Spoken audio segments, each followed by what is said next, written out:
Assalamu алейкум достор. Бүгүнкү видеодо биз Forms app'tan тест түзгөндү үйрөнөбүз. Ал үчүн биз Forms app программасына киребиз. Андан кийин ушул жерден биз экинчи вариантты тандайбыз. Бул жерде бизге программа өзү да ушуну сунуштайт. Бул жерде survey heart деген турат. Ушул бөлүктү тандап басып киребиз. Киргенден кийин бизде мондай окно терезе чыгат. Бул жерден биз плюс баскычын басабыз. Бул жерде плюс баскыч, андан кийин ушул жерден биз QSS'ти тандайбыз. Бул жерде бизге атайын бир канча шаблондор сунуштайт. Эгер кааласаңыздар ушуну колдонсоңуздар болот. Болбосо биз түгүнөн плюс белгисин басып, бул жерден create blank queues деген басабыз. Андан биринчи бул жерге title деген жерге биз суроолорду жазабыз. Кандай суроолорду түзөбүз. Азыр мен тест деп койдум.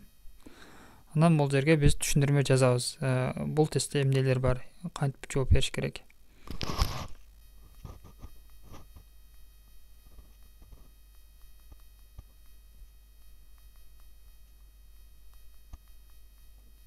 Кылдаттык менен жооп бериңиз деп жазып койдум. Андан ары биз кошу белгисин басабыз. Бул жерден биз суроону тандайбыз.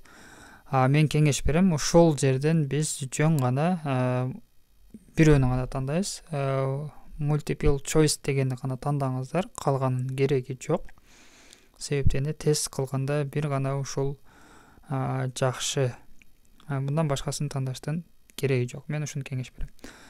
Ушуну тандайбыз, multiple choice тандайбыз. Анан биринчи бул жерге суроо жазабыз.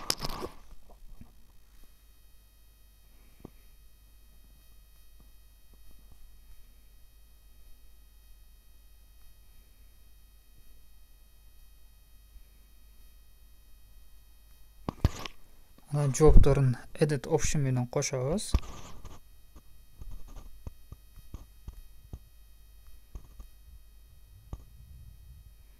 Бул өзү автоматтык түрдө түшүп калды. Бизге бунун кереги жок. Ушундай көп болуп түшүп кеткен учурда кээ бир суроолорду өчүрүш керек болсо, могул оң жакты карай турган болсок, ушул жерде X баскычы турат. Ушул X баскычын баса турган болсок, бул жерде суроолордун саны, варианттардын саны өчөт. Мага 4 эле керек. 3, 1, 2, 3. Азыр муну мен жети кылып коем.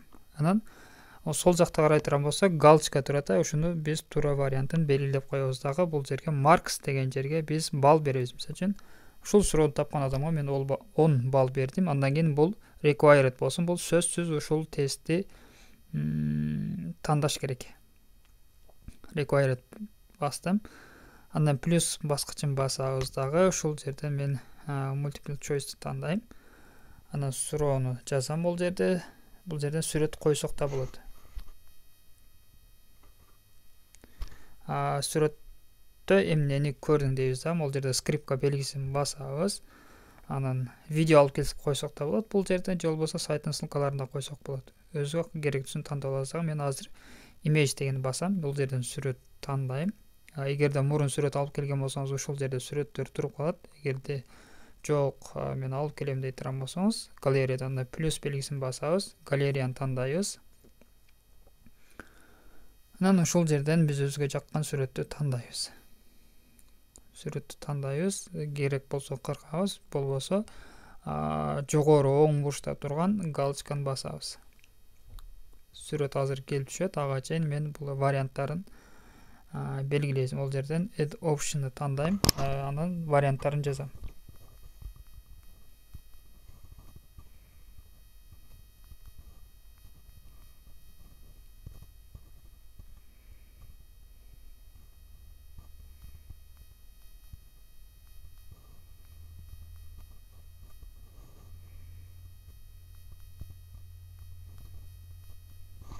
Жазып бүттүм. Андан кийин мен керектүү вариантын белгилейм дагы. Буну дагы мен сөзсүз кылып туруп, бул жерден вариантын жазып коем. Буга мен 15 балл бердим. Бүттүк. Эми биз настройкалашыбыз керек. Анын үчүн settings'ка кирем. Ушул жерден биринчи биз темасын өзгөртсөк болот. Change тема деп турат. Ошону басам. Андан кийин өзгө керектүү теманы тандайм бул жерден. Теманы тандап койдум.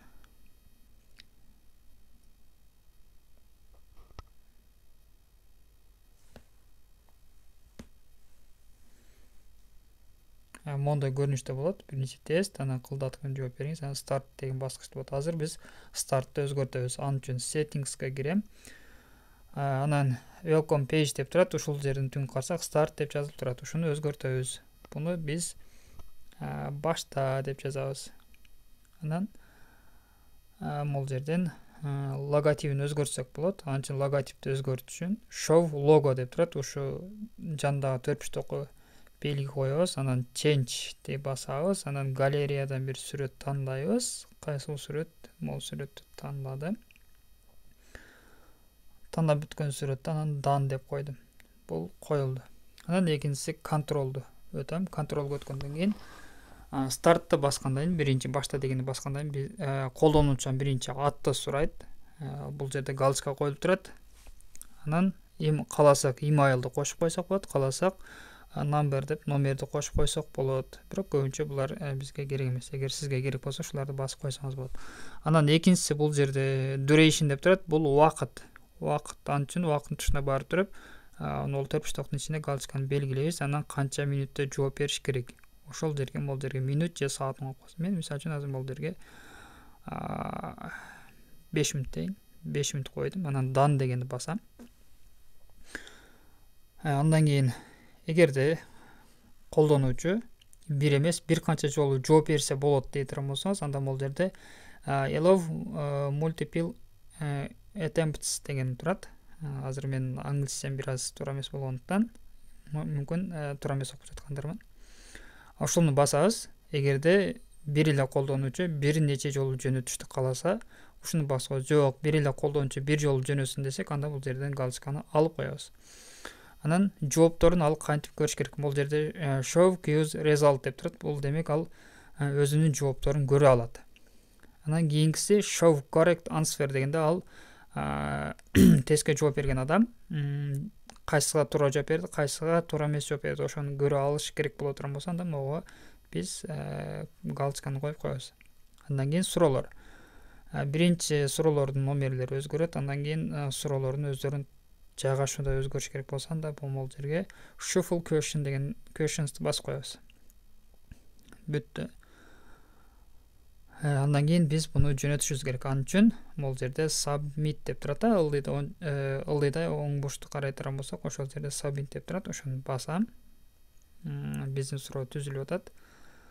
Анан WhatsApp'тан болсо WhatsApp'тан жөнөтөбүз, же болбосо Telegram'дан жөнөтүш керек болсо, могул жерден copy link деген басам.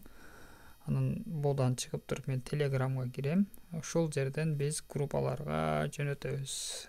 Мисалга ала турам болсом, жерде көркөмөнөр деп турат. Анан сообщение дегенди басып турам, вставить чыгат, ошону басам. Келип түштү, андан кийин отправитти басып коем. Отправить жөнөдү. Анан ушул ссылканы басып кире турган болсо, биздин жана тест түзгөнүбүздүн биринчи бети ачылат. Биринчи тест кылдаттык менен жооп бериңиз деп турат. Анан жана старттын ордуна мен башта деген алмаштыргам. Башта деген баскычта басабыз. Анан могул жерге биз атыбызды киргизебиз, Нуралы болсун. Анан start queues деген басабыз. Анан тест. Могул жерден тесттин убактысы кетип атат. Анан бизде логотип турат. Анан тест аты турат. Биринчи суроо 1 плюс 2 канча болот? Демек бул 3 болот. Андан кийин сүрөттө эмнени көрүп турасыз? Азыр буга мен ката кетирейин. Бул жерден наклейка. Биз бүттүк. Анан submit деген бар, ушуну басам. Биздин жооп кетти. Андан кийин view result деген тандай турган болсок, бул жерден биз өзүбүздүн жоопту көрөбүз. Азыр мен 40% алдым. 25 балл берилген экен, ошонун 10-ун алдым. Correct бул жерде 40%, ката 60%. Мен кайсыларга туура жооп бердим, кайсыларга биринчиси 1 плюс 2 барабар 3 туура экен. Андан кийин сүрөттө эмнени көрдүң? Бул ката себептен кызыл болуп турат. Анан ошол туура жообун көрүш үчүн show answer деген баса турган болсом, бул жерде notebook деп турат. Мына ушундай. Эми биз буну өзүбүз печатка басып алсак да болот. Кантип? Могул жерде ылдыйда оңдо принтердин сүрөтү турат, ошону басабыз. Бул жерден сохранить как PDF деп турат. ушуну биз өзүбүзгө түшүрүп алабыз. Бул жерде оң жакты карай турган болсок, бул жерде PDF, андан кийин сүрөт турат. Мына сүрөттү карасак, ушуну биз басабыз. Бул биздин азыр бул жерде сохранить туруп атат. Кайсыл жерге түшүрөсүң. Мисалы үчүн Telegramга басып туруп, ошол сохранить десек, биздин ошол папкабызга түшүп калат. Эми кайра биз Forms appка киребиз. Кайтып чыгабыз. Биз жанакы жерден кайтып чыктык. Биз баштан көрөлү кандай болушу. Мисалы үчүн Forms appка кирдик. Forms appка киргенде эле сразу бизге моундай биринчи бет чыгат. Ошол жерден биз quizzes деген тандайм. Себептен да биз тест түзгөнбүз. Анан бул жерден тест биринчи деп турат. Ушуну басам. Азыр view answer деп турат. Ошол жерге ким бизге жооп берди. Азыр бир адам, мен өзүм жооп бердим. Эч ким кире элек экен. Анан бул жерден канча адам жооп берген болсо, ошол жерге бардыгы түшүп калат. Анан ар бирөөнө кирип, монтип, ал канчасына туура жооп берди, канчасына туура жооп бербеди. Ошону көрө алабыз. Анан ушул тесттин жоопторун биз өзүбүзгө көчүрүп алыш үчүн download деген тандайбыз. Анан бул жерден бизге сунуш кылат, кайсы биринде көчүрүп аласың. Биз кааласак PDF форматта, кааласак CSV форматта, же болбосо XLX форматында. Excel бул жерде PDF, анан башка да бир документ сыяктуу. Биз Excel вариантын тандап алсак да болот, же болбосо PDF форматын тандасак да болот. Азыр мен PDF форматын тандадым. Бул көчүп бүттү ушу биздин демеге. Телефонго анан open кылып, бул нерсени ачып алсам болот. Мисалы үчүн VPS Office. Мына бизге даяр жооптор менен чат, жыйынтыгы. Мисалы үчүн жөнөтүптүр, туура жооп, ката жооп, анан answer link. Мына достор, бүгүн биз Forms app'та суроо түзгөндү үйрөндүк, тест түзгөндү жана анын жоопторун көргөндү үйрөнө алдык.